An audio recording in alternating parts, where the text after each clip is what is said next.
數算自己的日子。詩篇90篇9至12節和合本。我們經過的日子都在你震怒之下，我們度盡的年歲好像一聲嘆息。我們一生的年日是70歲，若是強壯可到80歲，但其中所經誇的不過是勞苦愁煩，轉眼成空，我們便如飛而去。誰曉得你怒氣的權勢？誰按着你該受的敬畏曉得你的憤怒呢？求你指教我們怎樣數算自己的日子，好叫我們得着智慧的心。喺詩篇90篇，詩人向神發出呼求，求你指教我們怎樣數算自己的日子，好叫我們得着智慧的心。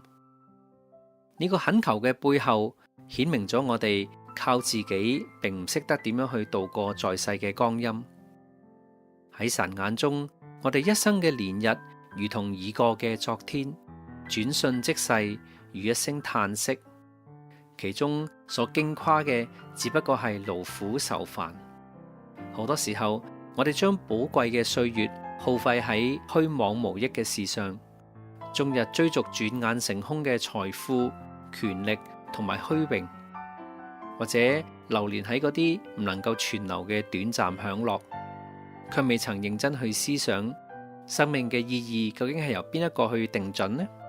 我哋應該隨從因人而異嘅標準，定係應該回歸賜生命嘅主呢？因此，數算自己嘅日子，並非只為珍惜光陰，而係認清生命嘅短暫同埋歸宿，從而選擇活喺神嘅旨意之中。咁樣嘅智慧，並唔係出於我哋自己，而係從創造萬有嘅主而嚟。唯願我哋天天都嚟到主面前，求佢教導我哋數算自己嘅日子，得着智慧嘅心，令到我哋喺前行嘅每一步都滿有從神而嚟嘅平安、力量同埋盼望。